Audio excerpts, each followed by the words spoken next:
इस वेले हालात जिहड़े ने ਉਹਦੇ ਅਨੁਸਾਰ ਆਪਾਂ ਸਾਰੇ ਉਹਨਾਂ ਮੁੱਦਿਆਂ ਨੂੰ ਥੋੜੇ ਵਕਤ ਲਈ ਸੈਕੰਡਰੀ ਕਰ ਲਈਏ। ਫਸਟ ਮੁੱਦਾ ਸਾਡਾ ਹਰ ਥਾਂ ਤੇ ਇਹ ਹੋਵੇ ਕਿ ਅਸੀਂ ਗੁਲਾਮ ਆ ਤੇ ਸਾਨੂੰ ਆਜ਼ਾਦੀ ਚਾਹੀਦੀ। ਸਿੱਖ ਕੌਮ ਨੂੰ ਆਜ਼ਾਦੀ ਦੇ ਸੰਘਰਸ਼ ਨੂੰ ਸਿੱਧਤ ਹੋ ਕੇ ਆਪਦੇ ਏਜੰਡੇ ਪ੍ਰੋਗਰਾਮ ਉਲੀਕਣੇ ਚਾਹੀਦੇ ਨੇ। ਬਾਕੀ ਮਸਲੇ ਜਿਹੜੇ ਆ ਇਹ ਨਹੀਂ ਅਸੀਂ ਕਹਿੰਦੇ ਕਿ ਉਹ ਗੰਭੀਰ ਨਹੀਂ, ਉਹ ਅਹਿਮ ਨਹੀਂ, ਇੰਪੋਰਟੈਂਟ ਨਹੀਂ, ਪਰ ਜ਼ਿਆਦਾ ਸਭ ਤੋਂ ਵੱਧ ਅਹਿਮੀਅਤ ਵਾਲਾ ਮਸਲਾ ਸਿੱਖ ਕੌਮ ਦੀ ਆਜ਼ਾਦੀ ਹੈ।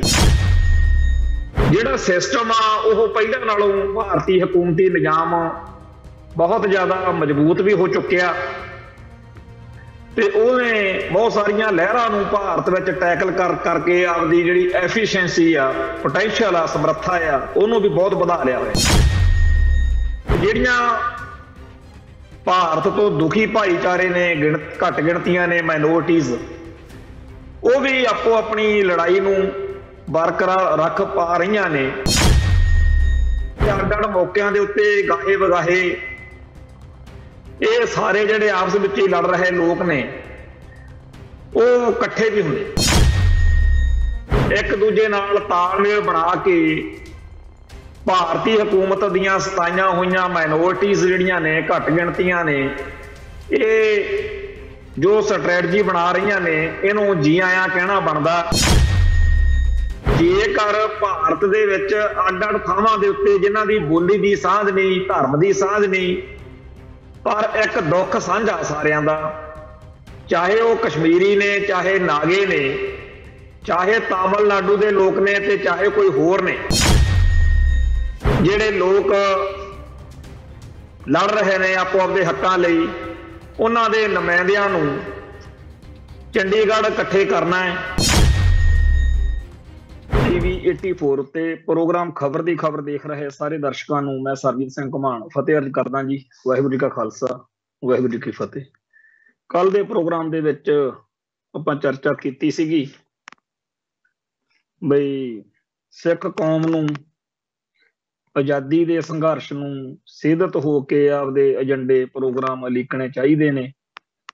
ਬਾਕੀ ਮਸਲੇ ਜਿਹੜੇ ਆ ਇਹ ਨਹੀਂ ਅਸੀਂ ਕਹਿੰਦੇ ਕਿ ਉਹ ਗੰਭੀਰ ਨਹੀਂ, ਉਹ ਅਹਿਮ ਨਹੀਂ, ਇੰਪੋਰਟੈਂਟ ਨਹੀਂ, ਪਰ ਜ਼ਿਆਦਾ ਸਭ ਤੋਂ ਵੱਧ ਅਹਿਮੀਅਤ ਵਾਲਾ ਮਸਲਾ ਸਿੱਖ ਕੌਮ ਦੀ ਆਜ਼ਾਦੀ ਹੈ। ਤੇ ਅਸੀਂ ਇਹ ਗੱਲ ਬਹੁਤ ਹੀ ਧੀਰਜ, ਠਰਮੇ ਅਤੇ ਸੋਚ ਵਿਚਾਰ ਤੋਂ ਬਾਅਦ ਕਹਿ ਰਹੇ ਹਾਂ ਕਿ ਜਿਨ੍ਹਾਂ ਮਸਲਿਆਂ, ਜਿਨ੍ਹਾਂ ਮੁੱਦਿਆਂ ਦੀ ਗੱਲ ਕਰਕੇ ਸਾਡੀ ਕੌਮ ਦੇ ਅੰਦਰ ਬਹੁਤ ਜ਼ਿਆਦਾ ਖਲਾਰਾ ਜਿਹਾ ਪੈਂਦਾ ਦਿਖ ਰਿਹਾ, ਉਹਨਾਂ ਵਿੱਚੋਂ ਬਹੁਤੇ ਜਿਹੜੇ ਮਸਲੇ ਨੇ ਉਹ ਆਜ਼ਾਦੀ ਮਿਲਣ ਉਪਰੰਤ ਆਪਣੇ ਆਪ ਹੀ ਹੱਲ ਹੋ ਜਾਣੇ ਆ ਤੇ ਬਾਕੀ ਮੁੱਦਿਆਂ ਦੇ ਬਾਰੇ ਵੀ ਸਖਾਵਾਂ ਮਾਹੌਲ ਹੋਊਗਾ ਉਹਨਾਂ ਦੇ ਕਿਸੇ ਅੰਤਮ ਨਿਰਣੇ ਤੇ, ਅੰਤਮ ਹੱਲ ਤੇ ਪਹੁੰਚਣ ਲਈ। ਪਰ ਜੇਕਰ ਅਸੀਂ ਮੁੱਦਿਆਂ ਨੂੰ ਹੱਲ ਕਰਨ ਦੀ ਲੜਾਈ ਸਭ ਤੋਂ ਪਹਿਲੀ ਤਰਜੀਹ ਉੱਤੇ ਰੱਖਾਂਗੇ, ਭਾਰਤ ਤੋਂ ਸਿੱਖ ਕੌਮ ਦੀ ਆਜ਼ਾਦੀ ਦੀ ਲੜਾਈ ਨੂੰ ਦੂਜੇ ਤੀਜੇ ਸੈਕੰਡਰੀ ਦਰਜੇ ਉੱਤੇ ਰੱਖਾਂਗੇ, ਤਾਂ ਮਸਲੇ ਨਿੱਤ ਨਵੇਂ ਕੌਮ ਨੂੰ ਪੈਦਾ ਕਰਕੇ ਸਿਸਟਮ ਦੇਈ ਜਾਊਗਾ ਤੇ ਆਪਾਂ ਲੜਦੇ ਰਵਾਂਗੇ। 1947 ਤੋਂ ਜਿਹੜੇ ਦੁੱਖ, ਤਕਲੀਫਾਂ, ਬੇਇਨਸਾਫੀਆਂ, ਜ਼ਬਰ, ਜ਼ੁਲਮ, ਧੋਖਿਆਂ ਅਤੇ ਧੱਕਿਆਂ ਦੀ ਲਿਸਟ ਸੀ, ਉਹਦੇ ਚ ਵਾਧਾ ਹੀ ਹੁੰਦਾ ਗਿਆ। 1978 ਨੇ ਹੋਰ ਨਵੇਂ ਮੁੱਦੇ, ਨਵੇਂ ਮਸਲੇ ਜੋੜ ਦਿੱਤੇ। 1984 ਨੇ ਹੋਰ ਨਵੇਂ ਮਸਲੇ ਜੋੜ ਦਿੱਤੇ। 1984 ਤੱਕ ਆਪਾਂ ਧਰਮ ਯੁੱਧ ਮੋਰਚੇ ਦੀਆਂ ਜਿਹੜੀਆਂ ਮੰਗਾਂ ਸੀ, ਆਨੰਦਪੁਰ ਦਾ ਮਤਾ, ਉਹਦੇ ਉੱਤੇ ਜੇ ਧਿਆਨ ਮਾਰੀਏ, ਅੱਜ ਉਹਨਾਂ ਵਿੱਚੋਂ ਬਹੁਤ ਸਾਰੀਆਂ ਗੱਲਾਂ ਇਰਰੈਲੇਵੈਂਟ ਨੇ। ਅੱਜ ਉਹਨਾਂ ਗੱਲਾਂ ਦੀ ਕੋਈ ਬਹੁਤੀ ਅਹਿਮੀਅਤ ਨਹੀਂ ਹੈ। ਉਦੋਂ ਆਪਾਂ ਇਹੋ ਜਿਹੀਆਂ ਗੱਲਾਂ ਲਈ ਲੜਦੇ ਸੀ ਕਿ ਸਾਡੇ ਅਕਾਲ ਤਖਤ ਸਾਹਿਬ ਦੇ ਨਾਂ ਤੇ ਜਾਂ ਹੋਰ ਸਾਡੇ ਗੁਰਦੁਆਰਾ ਸਾਹਿਬਾਨ ਦੇ ਨਾਂ ਤੇ ਰੇਲਾਂ ਦੇ ਨਾਂ ਰੱਖੋ ਜੀ, ਟ੍ਰੇਨਾਂ ਦੇ, ਤੇ ਜਾਂ ਹੁੰਦਾ ਸੀਗਾ ਵੀ ਜਲੰਧਰ ਦੂਰਦਰਸ਼ਨ ਤੋਂ, ਰੇਡੀਓ ਤੋਂ, TV ਤੋਂ ਗੁਰਬਾਣੀ ਦਾ ਪ੍ਰਸਾਰਨ, ਏਦਾਂ ਦੇ ਮਸਲੇ ਵੀ ਹੁੰਦੇ ਸੀ। ਅੱਜ ਬਹੁਤ ਸਾਰੇ ਮਸਲੇ, ਬਹੁਤ ਸਾਰੇ ਨੁਕਤੇ ਜਿਹੜੇ ਆ ਉਹਨਾਂ ਬਾਰੇ ਅੱਜ ਦੇ ਸਮੇਂ ਦੇ ਵਿੱਚ ਕਈ ਜਿਹੜੇ ਲੋਕ ਨੇ ਉਹ ਹੈਰਾਨ ਵੀ ਹੋ ਸਕਦੇ ਆ ਵੀ ਦੱਸੋ ਆਪਾਂ ਇਹਨਾਂ ਮੁੱਦਿਆਂ ਤੇ ਵੀ ਸੰਘਰਸ਼ ਕੀਤਾ। ਜਿਹੜਾ ਸਿਸਟਮ ਆ ਉਹ ਪਹਿਲਾਂ ਨਾਲੋਂ ਭਾਰਤੀ ਹਕੂਮਤੀ ਨਿਜ਼ਾਮ ਬਹੁਤ ਜ਼ਿਆਦਾ ਮਜ਼ਬੂਤ ਵੀ ਹੋ ਚੁੱਕਿਆ ਤੇ ਉਹਨੇ ਬਹੁਤ ਸਾਰੀਆਂ ਲਹਿਰਾਂ ਨੂੰ ਭਾਰਤ ਵਿੱਚ ਟੈਕਲ ਕਰਕੇ ਆਪਦੀ ਜਿਹੜੀ ਐਫੀਸ਼ੀਐਂਸੀ ਆ, ਪੋਟੈਂਸ਼ੀਅਲ ਆ, ਸਮਰੱਥਾ ਆ, ਉਹਨੂੰ ਵੀ ਬਹੁਤ ਵਧਾ ਲਿਆ ਹੋਇਆ। ਤੇ ਜਿਹੜੀਆਂ ਭਾਰਤ ਤੋਂ ਦੁਖੀ ਭਾਈਚਾਰੇ ਨੇ, ਘੱਟ ਗਿਣਤੀਆਂ ਨੇ, ਮਾਈਨੋਰਟੀਜ਼, ਉਹ ਵੀ ਆਪੋ ਆਪਣੀ ਲੜਾਈ ਨੂੰ ਬਰਕਰਾਰ ਰੱਖ ਪਾ ਰਹੀਆਂ ਨੇ। ਹਾਲਾਤ ਭਾਵੇਂ ਕਿਸੇ ਵੀ ਆਜ਼ਾਦੀ ਲਹਿਰ ਦੇ ਬਹੁਤੇ ਚੰਗੇ ਨਹੀਂ ਹੈਗੇ, ਚਾਹੇ ਉਹ ਕਸ਼ਮੀਰ ਵਾਲੇ ਆ, ਚਾਹੇ ਨਾਗੇ ਆ, ਮਾਓਵਾਦੀ ਆ, ਜਾਂ ਭਾਰਤੀ ਹਕੂਮਤੀ ਸਿਸਟਮ ਦੇ ਸਤਾਏ ਹੋਏ ਦਲਿਤ ਨੇ। ਬਹੁਤ ਲੋਕ ਨੇ, ਬਹੁਤ ਧਿਰਾਂ ਧੜੇ ਨੇ ਸਾਰੇ ਮੁਲਕ ਦੇ ਵਿੱਚ ਅੱਡ-ਅੱਡ ਥਾਵਾਂ ਦੇ ਉੱਤੇ ਜਿਹੜੇ ਲੜਦੇ ਆ। ਤੇ ਅਗਲੀ ਗੱਲ ਇਹ ਵੀ ਆ ਕਿ ਅੱਡ-ਅੱਡ ਮੌਕਿਆਂ ਦੇ ਉੱਤੇ ਗਾਹੇ ਵਗਾਹੇ ਇਹ ਸਾਰੇ ਜਿਹੜੇ ਆਪਸ ਵਿੱਚ ਹੀ ਲੜ ਰਹੇ ਲੋਕ ਨੇ ਉਹ ਇਕੱਠੇ ਵੀ ਹੁੰਦੇ। ਸਾਡੀ ਕੌਮ ਨੂੰ, ਸਾਡੇ ਲੋਕਾਂ ਨੂੰ ਇਹ ਗੱਲ ਦੀ ਸਮਝ ਜਾਂ ਤਾਂ ਲੇਟ ਆਈ ਲਾ ਲਓ, ਜਾਂ ਸਾਨੂੰ ਇਸ ਤਰ੍ਹਾਂ ਦੇ ਮਸਲਿਆਂ ਦੇ ਉੱਤੇ ਅਸੀਂ ਗੰਭੀਰ ਨਹੀਂ ਹੈ। ਪਰ ਹੁਣ ਪਿਛਲੇ 10-15 ਸਾਲਾਂ ਤੋਂ ਅਸੀਂ ਦੇਖ ਰਹੇ ਹਾਂ ਕਿ ਦਲ ਖਾਲਸਾ ਵੱਲੋਂ ਕਿਸੇ ਨਾ ਕਿਸੇ ਢੰਗ ਤਰੀਕੇ ਨਾਲ ਭਾਰਤੀ ਹਕੂਮਤ ਖਿਲਾਫ ਲੜ ਰਹੀਆਂ ਧਿਰਾਂ ਨਾਲ ਤਾਲਮੇਲ ਬਣਾਇਆ ਜਾ ਰਿਹਾ। ਜਦੋਂ ਕਸ਼ਮੀਰ ਦੀ ਆਜ਼ਾਦੀ ਲਹਿਰ ਨਾਲ ਸੰਬੰਧਿਤ ਆਗੂਆਂ ਨੇ ਕਦੇ ਕਸ਼ਮੀਰ ਤੋਂ ਬਾਹਰ ਦਿੱਲੀ 'ਚ ਪ੍ਰੋਗਰਾਮ ਕਰਨਾ ਹੋਵੇ, ਉਦੋਂ ਵੀ ਦਲ ਖਾਲਸਾ ਦੀ ਲੀਡਰਸ਼ਿਪ ਉੱਥੇ ਪਹੁੰਚਦੀ ਆ। ਨਾਗਿਆਂ ਦੇ ਪ੍ਰੋਗਰਾਮਾਂ ਦੇ ਵਿੱਚ ਵੀ ਉੱਥੇ ਨਾਗਾਲੈਂਡ ਪਹੁੰਚਦੇ ਆ। ਉਹਨਾਂ ਦੇ ਨੁਮਾਇੰਦੇ ਵੀ ਕਸ਼ਮੀਰੀਆਂ ਦੇ, ਨਾਗਿਆਂ ਦੇ, ਮਾਓਵਾਦੀਆਂ ਦੇ, ਹੋਰਾਂ ਦੇ ਦਲ ਖਾਲਸਾ ਦੇ ਸੱਦੇ ਉੱਤੇ ਪੰਜਾਬ ਦੇ ਵਿੱਚ ਜਾਂ ਹੋਰ ਜਿੱਥੇ ਵੀ ਇਹ ਸਮਾਗਮ ਕਰਵਾਏ ਜਾਂਦੇ ਆ ਉੱਥੇ ਹਾਜ਼ਰੀਆਂ ਭਰਦੇ ਆ। ਇੱਕ ਦੂਜੇ ਨਾਲ ਤਾਲਮੇਲ ਬਣਾ ਕੇ ਭਾਰਤੀ ਹਕੂਮਤ ਦੀਆਂ ਸਤਾਈਆਂ ਹੋਈਆਂ ਮਾਈਨੋਰਟੀਜ਼ ਜਿਹੜੀਆਂ ਨੇ, ਘੱਟ ਗਿਣਤੀਆਂ ਨੇ, ਇਹ ਜੋ ਸਟ੍ਰੈਟਜੀ ਬਣਾ ਰਹੀਆਂ ਨੇ ਇਹਨੂੰ ਜੀ ਆਇਆਂ ਕਹਿਣਾ ਬਣਦਾ। ਤੇ ਦਲ ਖਾਲਸਾ ਨੂੰ ਇਸ ਗੱਲ ਲਈ ਮੁਬਾਰਕਬਾਦ, ਵਧਾਈ ਦੇਣੀ ਬਣਦੀ ਹੈ। ਹੁਣ ਵੀ 10 ਦਸੰਬਰ ਨੂੰ ਮਨੁੱਖੀ ਅਧਿਕਾਰਾਂ ਦਾ ਜਿਹੜਾ ਦਿਹਾੜਾ ਮਨਾਇਆ ਜਾਂਦਾ ਆਲਮੀ ਪੱਧਰ ਦੇ ਉੱਤੇ, ਉਹਦੇ ਮੁਤਲਕ ਦਲ ਖਾਲਸਾ ਨੇ ਇਸ ਤਰੀਕੇ ਦਾ ਪ੍ਰੋਗਰਾਮ ਉਲੀਕਿਆ ਜਿਹਦੇ ਵਿੱਚ ਜਿਹੜੀਆਂ ਘੱਟ ਗਿਣਤੀਆਂ ਨੇ ਅੱਡ-ਅੱਡ ਥਾਵਾਂ ਦੇ ਉੱਤੇ ਜਿਹੜੇ ਲੋਕ ਲੜ ਰਹੇ ਨੇ ਆਪੋ ਆਪਦੇ ਹੱਕਾਂ ਲਈ, ਉਹਨਾਂ ਦੇ ਨੁਮਾਇੰਦਿਆਂ ਨੂੰ ਚੰਡੀਗੜ੍ਹ ਇਕੱਠੇ ਕਰਨਾ ਹੈ। 10 ਦਸੰਬਰ ਨੂੰ ਕੇਂਦਰੀ ਸਿੰਘ ਸਭਾ ਸੈਕਟਰ 28 ਚੰਡੀਗੜ੍ਹ ਦੇ ਵਿੱਚ ਪ੍ਰੋਗਰਾਮ ਜਿਹੜਾ ਹੈ ਹੋ ਰਿਹਾ। 75ਵਾਂ ਆਲਮੀ ਮਨੁੱਖੀ ਅਧਿਕਾਰ ਦਿਹਾੜਾ ਜਿਹੜਾ ਹੈ ਉਹ ਮਨਾਇਆ ਜਾ ਰਿਹਾ, ਜਿਹਦੇ ਵਿੱਚ ਕਸ਼ਮੀਰ ਤੋਂ, ਨਾਗਾਲੈਂਡ ਤੋਂ, ਤਾਮਿਲਨਾਡੂ ਤੋਂ, ਦਿੱਲੀ ਤੋਂ, ਪੰਜਾਬ ਤੋਂ ਜਿਹੜੇ ਆ ਪ੍ਰਤੀਨਿਧ ਉਹ ਸ਼ਾਮਲ ਹੋਣੇ ਆ। ਤੇ ਸੰਘਰਸ਼ੀਲ ਕੌਮਾਂ, ਉਹਨਾਂ ਦੇ ਪ੍ਰਤੀਨਿਧ ਭਾਰਤੀ ਨਿਜ਼ਾਮ ਦੇ ਜ਼ਬਰ ਅਤੇ ਜ਼ੁਲਮਾਂ ਵਿਰੁੱਧ ਸਾਂਝੀ ਲੜਾਈ ਜਾਰੀ ਰੱਖਣ ਲਈ ਕੋਈ ਨਵੀਂ ਰਣਨੀਤੀ, ਕੋਈ ਨਵੀਂ ਸਟ੍ਰੈਟਜੀ ਜਿਹੜੀ ਆ ਆਪਸੀ ਸਲਾਹ ਮਸ਼ਵਰੇ ਦੇ ਨਾਲ ਬਣਾਉਣ ਜਾ ਰਹੇ ਆ।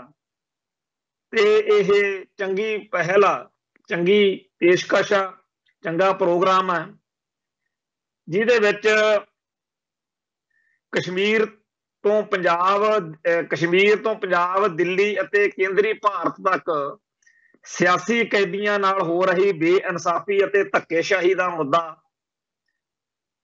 NIA ਏਜੰਸੀ ਵੱਲੋਂ UAPA ਅਤੇ ਅਫਸਫਾ ਵਰਗੇ ਕਾਨੂੰਨਾਂ ਦੀ ਦੁਰਵਰਤੋਂ ਕਰਨ ਬਾਰੇ, ਸੁਰੱਖਿਆ ਫੋਰਸਾਂ ਅਤੇ ਪੁਲਿਸ ਦੀਆਂ ਗੋਲੀਆਂ ਨਾਲ ਮਾਰੇ ਗਏ ਲੋਕਾਂ ਲਈ ਜ਼ਿੰਮੇਵਾਰ ਦਾਗੀ ਪੁਲਿਸ ਅਧਿਕਾਰੀਆਂ ਨੂੰ ਕਾਨੂੰਨੀ ਛਤਰਛਾਇਆ ਦੇਣ ਬਾਰੇ, ਮਨੁੱਖੀ ਹੱਕਾਂ ਦੀ ਪਹਿਰੇਦਾਰੀ ਕਰਨ ਵਾਲੇ ਵਿਦਿਆਰਥੀਆਂ, ਵਕੀਲਾਂ, ਪੱਤਰਕਾਰਾਂ, ਕਾਰਕੁਨਾਂ ਉੱਤੇ ਦੇਸ਼ ਧਰੋਹੀ ਦੇ ਪਰਚੇ ਦਰਜ ਕਰਨ ਬਾਰੇ, ਗ੍ਰਿਫਤਾਰੀਆਂ ਕਰਨ ਬਾਰੇ ਚਰਚਾ ਹੋਣੀ ਹੈ। ਸਾਰੇ ਹੀ ਜਿਹੜੇ ਨੁਕਤੇ ਨੇ ਉਹ ਧਿਆਨ ਮੰਗਦੇ ਆ ਤੇ ਸਾਰੇ ਹੀ ਜਿਹੜੇ ਮੁੱਦੇ ਨੇ ਉਹ ਬੜੇ ਅਹਿਮ ਨੇ। ਸੋ ਗੱਲ ਫੇਰ ਉਹੀ ਜਿਹੜੀ ਅਸੀਂ ਪਹਿਲਾਂ ਕਹਿ ਰਹੇ ਹਾਂ ਉਹ ਅੱਗੇ ਤੋਰੀਏ ਕਿ ਜੇਕਰ ਭਾਰਤ ਦੇ ਵਿੱਚ ਅੱਡ-ਅੱਡ ਥਾਵਾਂ ਦੇ ਉੱਤੇ ਜਿਨ੍ਹਾਂ ਦੀ ਬੋਲੀ ਦੀ ਸਾਂਝ ਨਹੀਂ, ਧਰਮ ਦੀ ਸਾਂਝ ਨਹੀਂ, ਪਰ ਇੱਕ ਦੁੱਖ ਸਾਂਝਾ ਸਾਰਿਆਂ ਦਾ, ਚਾਹੇ ਉਹ ਕਸ਼ਮੀਰੀ ਨੇ, ਚਾਹੇ ਨਾਗੇ ਨੇ, ਚਾਹੇ ਤਾਮਿਲਨਾਡੂ ਦੇ ਲੋਕ ਨੇ ਤੇ ਚਾਹੇ ਕੋਈ ਹੋਰ ਨੇ, ਇਹਨਾਂ ਸਾਰਿਆਂ ਦਾ ਇੱਕ ਦੁੱਖ ਸਾਂਝਾ ਆਇਆ ਕਿ ਉਹ ਭਾਰਤੀ ਹਕੂਮਤੀ ਸਿਸਟਮ ਦੇ ਸਤਾਏ ਹੋਏ ਨੇ ਤੇ ਇਹਨਾਂ ਸਾਰਿਆਂ ਨੇ ਇਸ ਸਾਂਝੇ ਦੁੱਖ ਦੇ ਵਿੱਚੋਂ ਇਕੱਠੇ ਹੋਣਾ ਬਿਹਤਰ ਸਮਝਿਆ ਤੇ ਇਕਜੁੱਟਤਾ ਤੇ ਇਕਮੁੱਠਤਾ ਦੇ ਨਾਲ ਹਕੂਮਤ ਖਿਲਾਫ ਜਿਹੜਾ ਸੰਘਰਸ਼ ਆ ਉਹਨੂੰ ਤੇਜ਼ ਕਰਨ ਦੀ ਰਣਨੀਤੀ ਜਿਹੜੀ ਆ ਉਹ ਬਣਾ ਰਹੇ ਨੇ।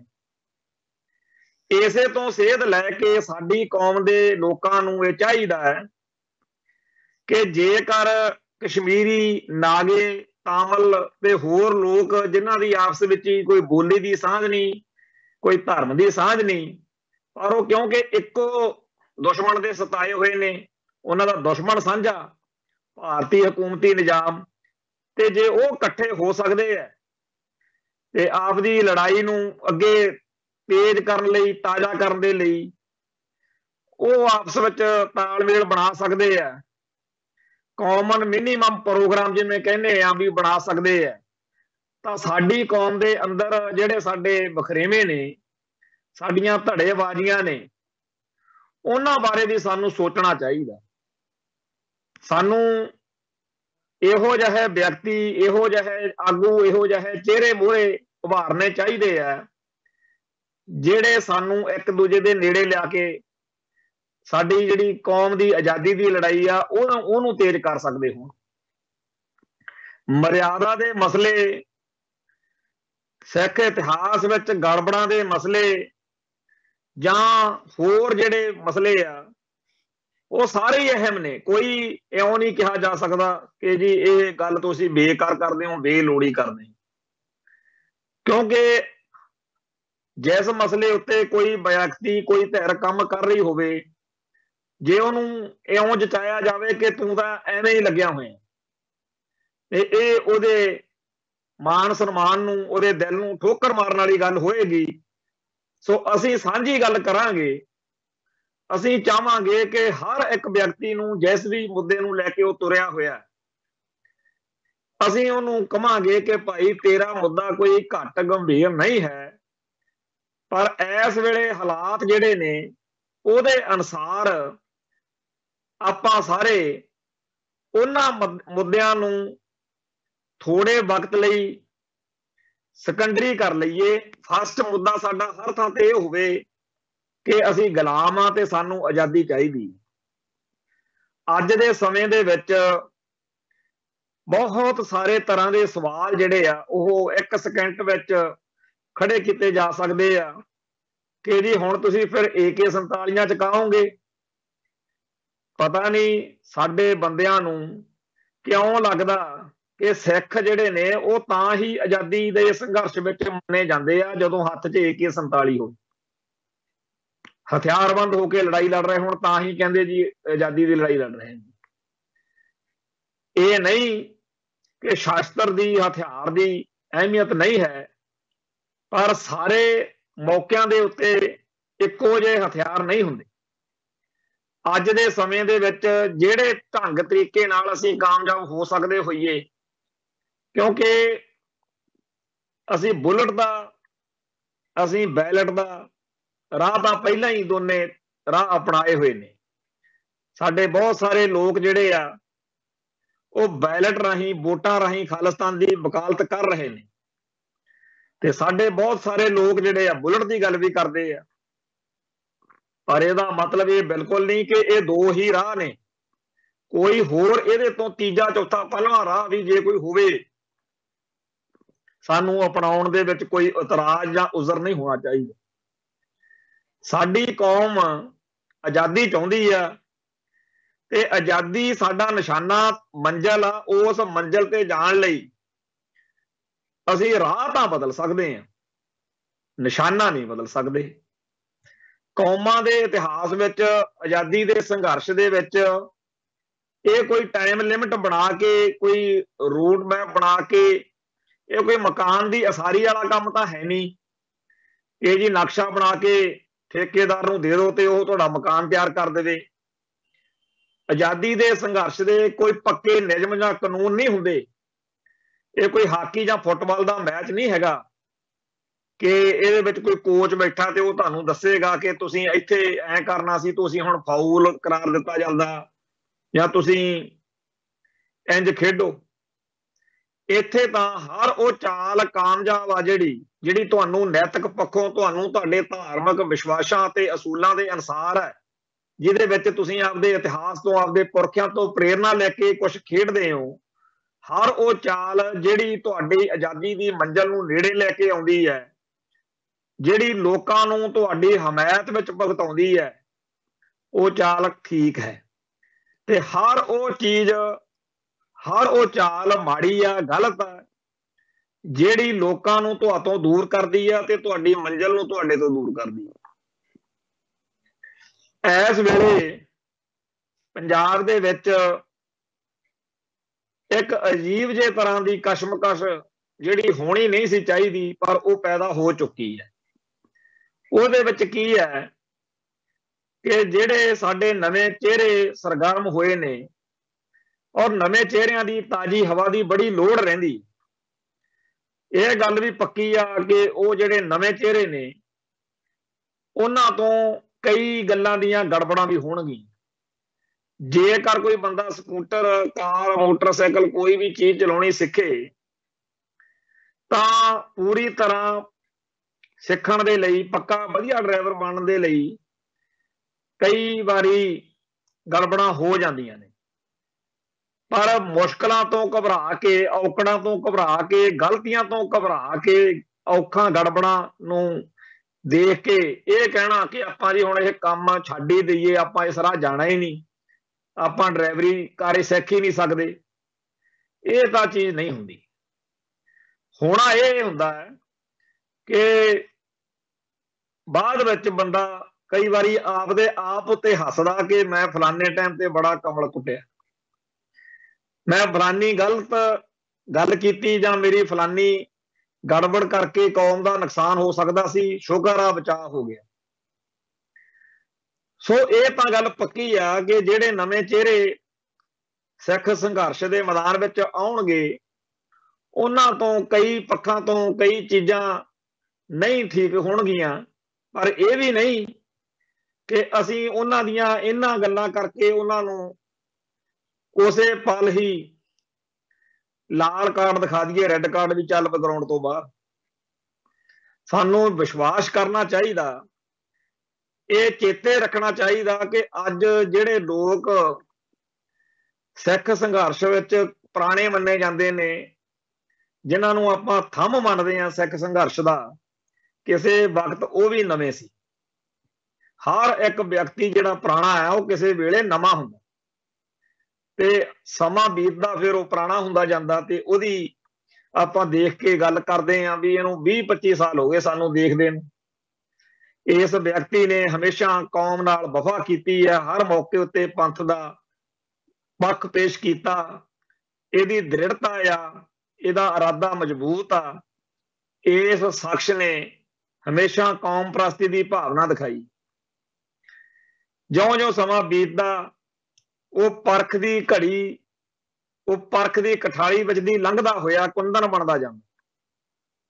ਸਾਡੇ ਆਲੇ ਦੁਆਲੇ ਬਹੁਤ ਸਾਰੇ ਇਹੋ ਜਿਹੇ ਵਿਅਕਤੀ ਹੈ, ਜਦੋਂ ਆਪਸ ਵਿੱਚ ਬੈਠਦੇ ਆ ਤਾਂ ਉਹ ਬੀਤੇ ਦੌਰ ਦੀਆਂ ਕਈ ਗੱਲਾਂ ਉੱਤੇ ਹੱਸਦੇ ਆ ਕਿ ਸਾਤੋਂ ਬੀਤੇ ਦੌਰ ਵਿੱਚ ਗੜਬੜਾਂ ਹੋਈਆਂ ਸੀ। ਸੋ ਜਿਹੜੇ ਸਿੱਖ ਸੰਘਰਸ਼ ਦੀਆਂ ਸਫਾਂ ਦੇ ਵਿੱਚ ਨਵੇਂ ਵੀਰ ਆਏ ਨੇ, ਉਹਨਾਂ ਨੂੰ ਇੰਨਾ ਕਿ ਸਾਨੂੰ ਗ੍ਰੇ ਏਰੀਆ ਦੇ ਲੈਣਾ ਚਾਹੀਦਾ। ਦੂਸਰੀ ਗੱਲ ਇਹ ਕਿ ਜਿਹੜੇ ਆਲੋਚਕ ਨੇ, ਵਿਰੋਧੀ ਨੇ, ਉਹਨਾਂ ਨੂੰ ਪੂਰਾ ਹੱਕ ਆ, ਉਹਨਾਂ ਨੂੰ ਕੋਈ ਕਸਰ ਨਹੀਂ ਛੱਡਣੀ ਚਾਹੀਦੀ, ਕਿਉਂਕਿ ਜਿਵੇਂ ਕਹਿੰਦੇ ਆ ਵੀ ਜਿਹੜਾ ਨਿੰਦਕ ਆ ਉਹ ਬਿਨਾਂ ਪਾਣੀ ਤੇ ਬਿਨਾਂ ਸਾਬਣ ਤੋਂ ਤੁਹਾਨੂੰ ਉਜਲਾ ਕਰਦਾ, ਸਾਫ਼ ਕਰਦਾ। ਉਵੇਂ ਹੀ ਆਲੋਚਕਾਂ ਦਾ ਕੰਮ ਆ ਜਿਹੜਾ ਉਹ ਤੁਹਾਨੂੰ ਅੱਗੇ ਤੋਰਦਾ, ਤੁਹਾਡੀ ਸਫਾਈ ਕਰਦਾ, ਤੁਹਾਨੂੰ ਗਲਤੀਆਂ ਕਰਨ ਤੋਂ ਰੋਕਦਾ ਟੋਕਦਾ। ਪਰ ਆਲੋਚਕਾਂ ਨੂੰ, ਨਿੰਦਕਾਂ ਨੂੰ, ਵਿਰੋਧੀਆਂ ਨੂੰ, ਸ਼ਰੀਕਾਂ ਨੂੰ ਇਹ ਜ਼ਰੂਰ ਦੇਖਣਾ ਚਾਹੀਦਾ ਕਿ ਸਾਡੇ ਕਰਕੇ ਕਿਤੇ ਕੌਮੀ ਸੰਘਰਸ਼ ਦਾ ਨੁਕਸਾਨ ਨਾ ਹੋਵੇ।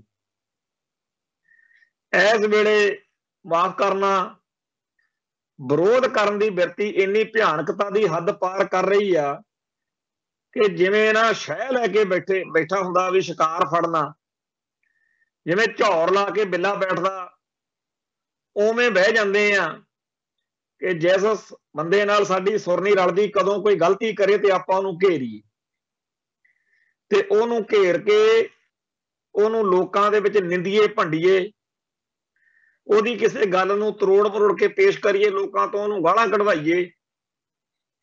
ਇਹ ਜਿਹੜੀ ਬਿਰਤੀ ਆ ਇਹ ਕੌਮੀ ਪੱਖ ਤੋਂ ਬੜੀ ਖਤਰਨਾਕ ਆ। ਜਿਹੜੇ ਕੌਮੀ ਖੇਤਰ ਦੇ ਵਿੱਚ ਪੰਥਕ ਸਫਾਂ 'ਚ ਵਿਚਰਦੇ ਲੋਕ ਨੇ, ਉਹਨਾਂ ਨੂੰ ਆਪਣੇ ਆਪ ਉੱਤੇ ਇੱਕ ਅਨੁਸ਼ਾਸਨ ਜਿਹੜਾ ਹੈ ਉਹ ਆਇਦ ਕਰਨਾ ਬਣਦਾ ਹੈ। ਜਿਵੇਂ ਲਛਮਣ ਰੇਖਾ ਕਹਿੰਦੇ ਆ ਨਾ, ਵੀ ਲਛਮਣ ਨੇ ਰੇਖਾ ਖਿੱਚੀ ਸੀ ਤੇ ਜਦੋਂ ਉਹ ਰੇਖਾ ਪਾਰ ਕਰ ਲਈ ਸੀਤਾ ਨੇ, ਫਿਰ ਗੜਬੜ ਹੋ ਗਈ, ਬੜਾ ਕਸ਼ਟ ਭੋਗਿਆ ਲਛਮਣ ਨੇ, ਜਿਹੜੀ ਉਹ ਲਕੀਰ ਖਿੱਚੀ ਸੀ ਤੇ ਉਹ ਲਕੀਰ ਜਦੋਂ ਪਾਰ ਕਰ ਲਈ ਸੀਤਾ ਨੇ। ਉਵੇਂ ਹੀ ਅਸੀਂ ਵੀ ਆਪਦੇ ਆਲੇ ਦੁਆਲੇ ਇੱਕ ਲਕੀਰ ਖਿੱਚੀਏ, ਉਸ ਲਕੀਰ ਦੇ ਨੈਤਿਕਤਾ ਦੇ ਦਾਇਰੇ ਦੇ ਅੰਦਰ ਰਹਿੰਦਿਆਂ ਹੋਇਆਂ ਗੱਲ ਕਰੀਏ।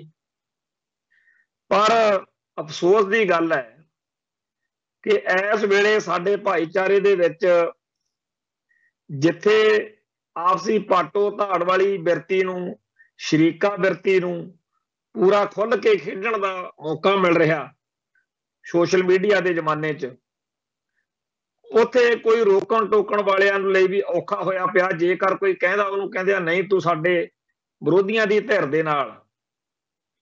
ਕੱਲ ਵੀ ਆਪਾਂ ਇਸ ਮਸਲੇ ਤੇ ਚਰਚਾ ਕੀਤੀ ਸੀ। ਉਹ ਅੱਜ ਉਧਰਲੇ ਪਾਸੇ ਨੂੰ ਜਾਣ ਦੀ ਬਜਾਏ ਮੈਂ ਇਹ ਕਹਿਣਾ ਹੈ ਕਿ ਦੋ ਤਰ੍ਹਾਂ ਦੇ ਮੁੱਦੇ ਹੁੰਦੇ ਆ। ਇੱਕ ਮੁੱਦੇ ਉਹ ਨੇ ਜਿਹੜੇ ਅਸੀਂ ਸੰਗਤੀ ਰੂਪ ਦੇ ਵਿੱਚ, ਕਥਾ ਵਿੱਚ ਜਾਂ ਹੋਰ ਕਿਸੇ ਮੌਕੇ ਉੱਤੇ ਵਿਚਾਰ ਚਰਚਾ ਕਰਦੇ ਚੰਗੇ ਲੱਗਦੇ ਆ। ਉਹ ਮੁੱਦੇ ਜਿਹੜੇ ਸੰਗਤ ਨੂੰ ਇਕਜੁੱਟਤਾ ਬਖਸ਼ਦੇ ਹੋਣ, ਕੌਮ ਦੀ ਚੜ੍ਹਦੀ ਕਲਾ ਕਰਦੇ ਹੋਣ, ਪੰਥ ਨੂੰ ਆਪਸੀ ਇਤਫਾਕ ਨਾਲ ਲੈਸ ਕਰਕੇ ਕੌਮ ਦੇ ਸੰਘਰਸ਼ ਨੂੰ ਅੱਗੇ ਤੋਰਨ ਵਿੱਚ ਸਹਾਈ ਹੁੰਦੇ ਹੋਣ, ਉਹ ਮੁੱਦੇ, ਉਹ ਗੱਲਾਂ ਕਥਾ ਦੇ ਰੂਪ 'ਚ ਜਾਂ ਵਿਚਾਰ ਦੇ ਰੂਪ 'ਚ ਕਿਤੇ ਕਰਨੀਆਂ ਹੋਣ ਤਾਂ ਚੰਗੀਆਂ। ਪਰ ਕੁਝ ਮੁੱਦੇ ਇਹੋ ਜਿਹੇ ਨੇ ਜਿਨ੍ਹਾਂ ਉੱਤੇ ਖਿਲਾਰੇ ਪੈ ਸਕਦੇ ਆ, ਲੋਕਾਂ ਦੀ ਰਾਏ ਵੰਡੀ ਜਾ ਸਕਦੀ ਆ, ਆਪਸੀ ਤਕਰਾਰ ਬਣ ਸਕਦਾ।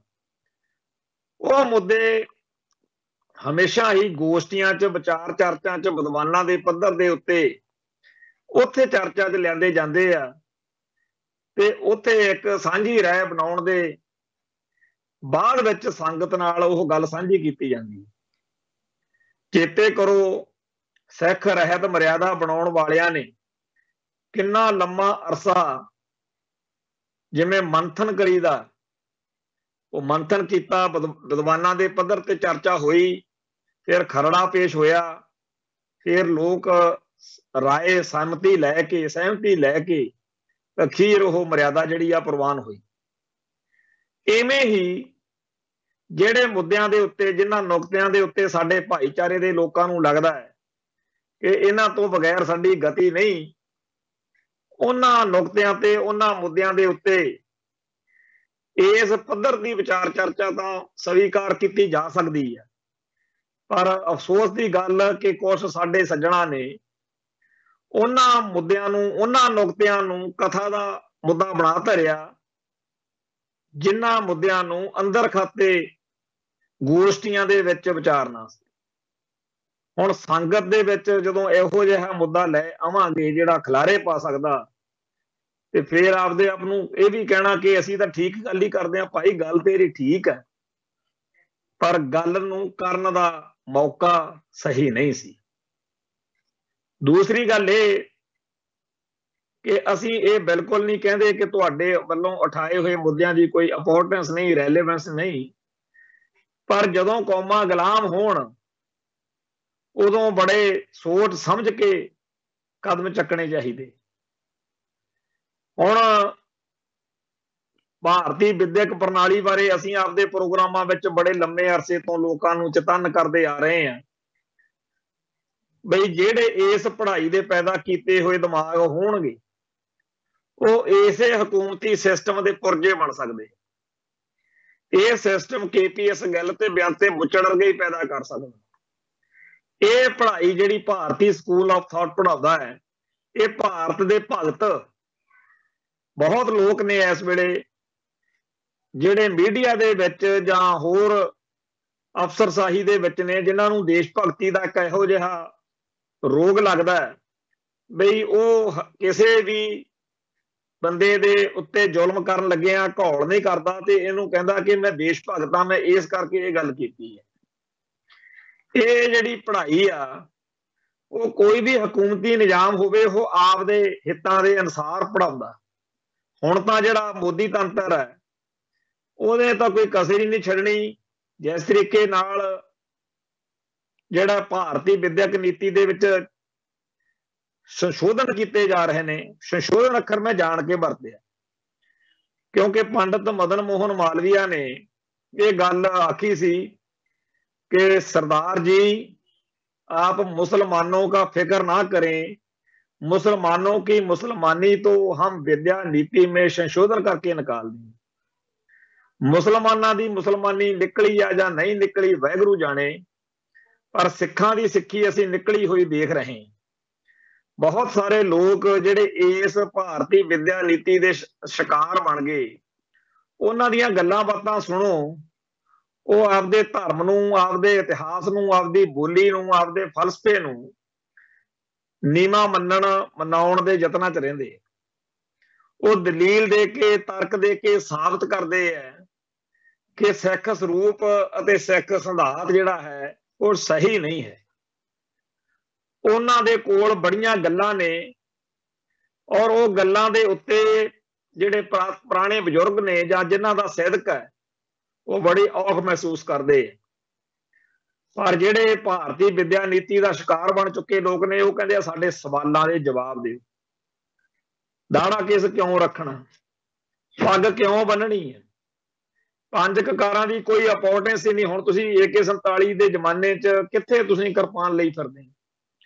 बड़ियां गल्लां, बड़े अजीब जे सवाल, फैशन प्रस्ती दे राह विच जिथे जिथे भी उन्होंने लगता कि सिख विश्वास, सिख रवायतां, सिख परंपरावां सानू रोड़ा अटकाउंदियां ने, उत्थे ही नौ दे नजरिए च भी नौ जिहड़ा साडे गुरु साहिबान ने सानू बख्शिश कीती है कि हर एक सिख दे नौ दे मगर सिख दे मर्द दे नौ मगर जिहड़ा हैगा सिंह अखर लगना ते औरत दे बीबी दे नौ दे मगर कौर अखर लगना।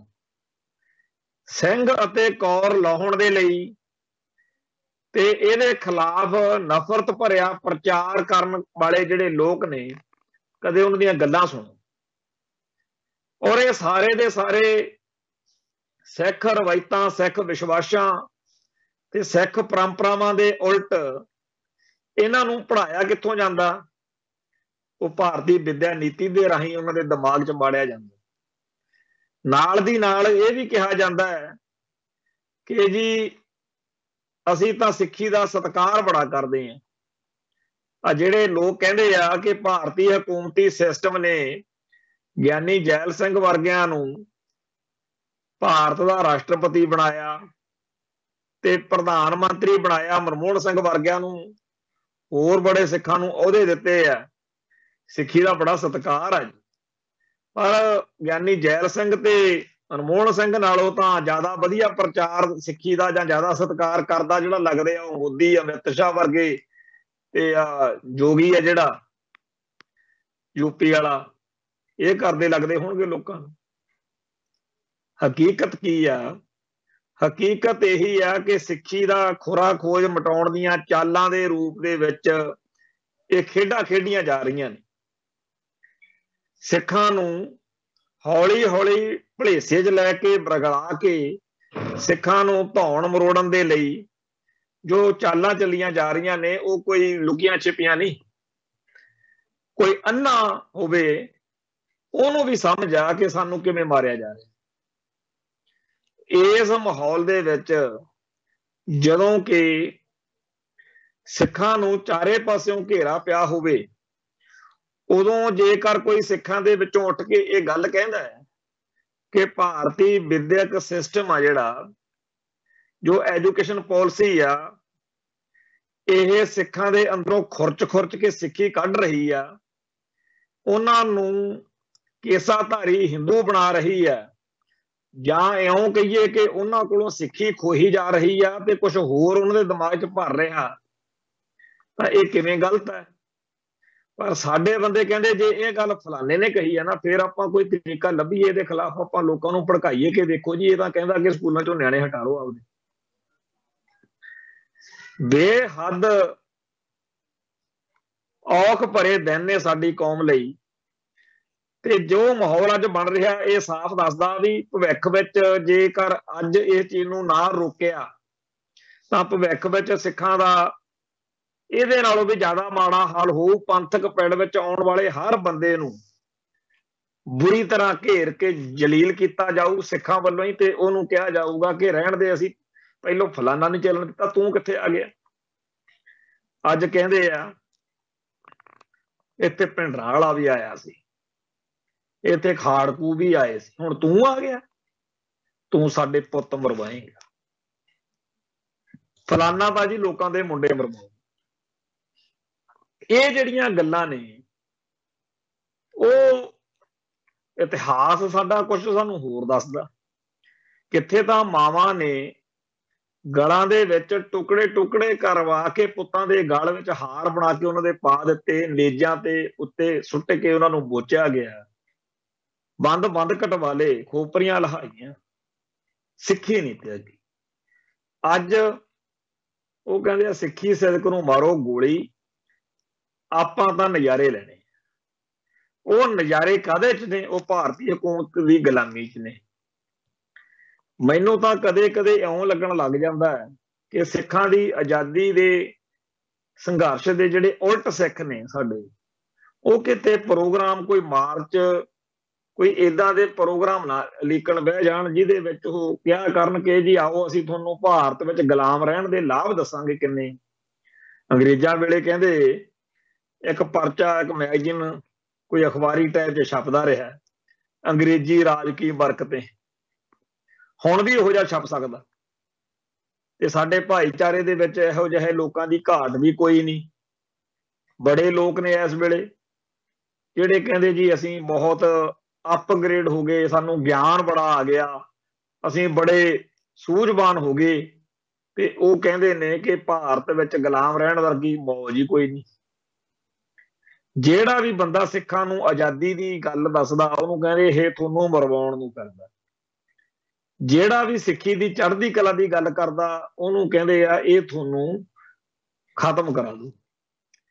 ਹਰ ਵੇਲੇ ਇਹੀ ਗੱਲ ਕਿ ਲਓ ਜੀ ਤੁਸੀਂ ਆਪਦੇ ਨਿਆਣਿਆਂ ਨੂੰ ਪੜ੍ਹਾਓ, ਉਹਨਾਂ ਨੂੰ ਜੱਜ ਬਣਾਓ, ਪ੍ਰਧਾਨ ਮੰਤਰੀ, ਰਾਸ਼ਟਰਪਤੀ, ਜੋ ਮਰਜ਼ੀ ਬਣਾ ਲਓ। ਇਹ ਜਿਹੜੇ ਕਹਿੰਦੇ ਆ ਖਾਲਿਸਤਾਨ ਲੈਣਾ, ਆਜ਼ਾਦੀ ਲੈਣੀ ਆ, ਇਹ ਤਾਂ ਤੁਹਾਡਾ ਨੁਕਸਾਨ ਕਰਾਉਣਗੇ।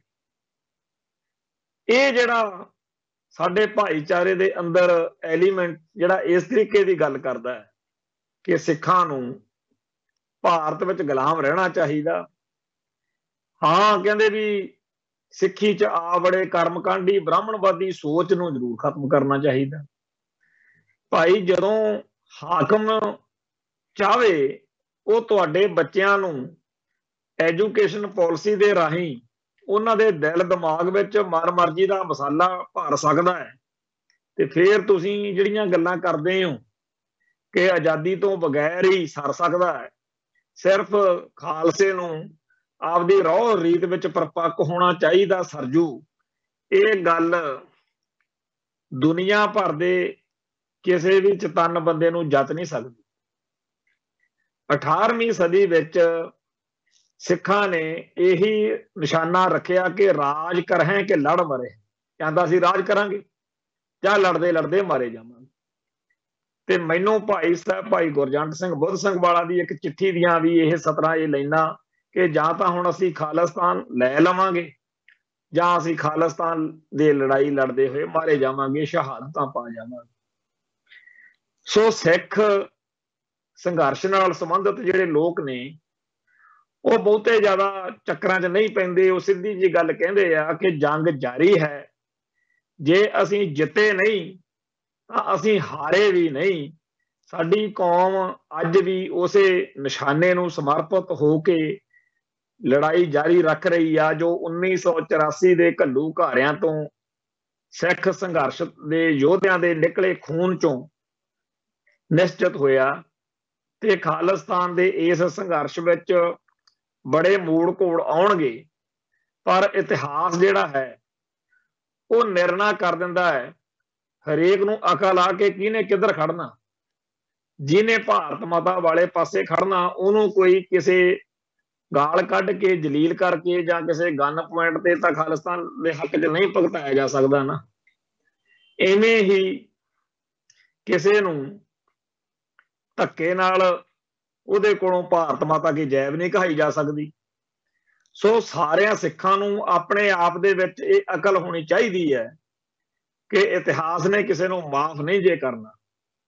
ਇਤਿਹਾਸ ਦੇ ਵਿੱਚ ਇਹ ਦਰਜ ਹੋ ਜਾਣਾ ਹੈ ਕਿ ਫਲਾਣੇ ਨੇ ਉਹਨਾਂ ਦਿਨਾਂ ਦੇ ਵਿੱਚ ਸਿੱਖੀ ਦੀ ਚੜ੍ਹਦੀ ਕਲਾ ਲਈ ਆਪਣੇ ਆਪ ਨੂੰ ਸਮਰਪਿਤ ਕਰੀ ਰੱਖਿਆ ਤੇ ਫਲਾਨਾ ਜਿਹੜਾ ਸੀ ਉਹ ਉਲਟ ਚੱਲਦਾ ਰਿਹਾ।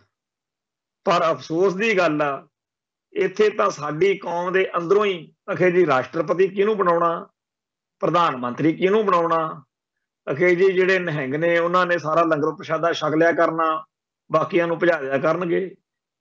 ਖਾਲਿਸਤਾਨੀ ਸੰਘਰਸ਼ ਦੇ ਸਿਖਰ ਦੇ ਦੌਰ ਤੋਂ ਲੈ ਕੇ ਅੱਜ ਵਾਲੇ ਦੌਰ ਤੱਕ ਆਉਂਦਿਆਂ ਬੜਾ ਕੁਝ ਦੇਖਿਆ, ਪਰ ਸਭ ਤੋਂ ਨੀਵੇਂ ਦਰਜੇ ਦੀ ਬਿਆਨਬਾਜ਼ੀ ਸੋਸ਼ਲ ਮੀਡੀਆ ਦੇ ਇਸ ਦੌਰ ਵਿੱਚ ਪੜ੍ਹਨ ਸੁਣਨ ਤੋਂ ਬਾਅਦ ਵਿੱਚ ਉਸ ਅਕਾਲ ਪੁਰਖ ਵਾਹਿਗੁਰੂ ਦੇ ਦਰਾਂ ਦੇ ਉੱਤੇ ਅਰਦਾਸ ਬੇਨਤੀ ਕਰਦੇ ਆ ਕਿ ਹੇ ਸੱਚੇ ਪਾਤਸ਼ਾਹ ਸਾਡੀ ਕੌਮ ਨੂੰ ਸਮੱਤ ਬਖਸ਼ੋ। ਜਿਨ੍ਹਾਂ ਨੂੰ ਇਹ ਲੱਗਣ ਲੱਗਿਆ ਪਿਆ ਵੀ ਗੁਲਾਮੀ ਬੜੀ ਚੰਗੀ ਗੱਲ ਹੈ, ਉਹਨਾਂ ਨੂੰ ਇਸ ਤੋਂ ਪਹਿਲਾਂ ਕਿ ਗਲਾਂ 'ਚ ਟਾਇਰ ਪੈਣ ਉਦੋਂ ਪਹਿਲਾਂ ਹੀ ਅਕਲ ਆ ਜਾਵੇ ਤਾਂ ਚੰਗੀ ਗੱਲ ਆ।